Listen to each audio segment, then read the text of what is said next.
Paddy প্লিমলেট কি Justin গেজেকে হারাতে পারবে? এখানে কিন্তু একটা কোশ্চেন থেকেই যায় যে তিনি হারাতে পারবেন কিনা। কিন্তু প্যাডি প্লিমলেটের যে স্কিল, সেই স্কিল অনুসারে আমি বলতেই পারি প্যাডি প্লিমলেট কিন্তু জাস্টিন গেজেকে হারাতে পারবে।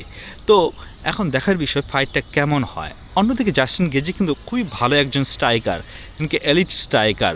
তো এখানে এই ফাইটটা টোটালি স্ট্রাইকের উপর হবে।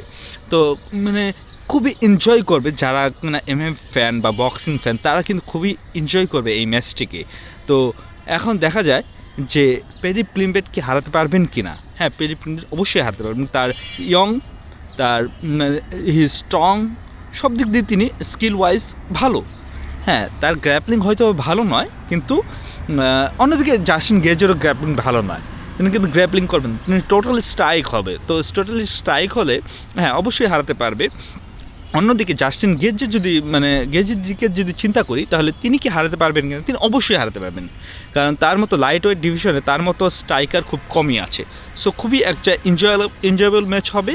তো আপনারা জানান যে আপনাদের কাছে কী মনে হয় কে জিততে পারে এই ম্যাচে।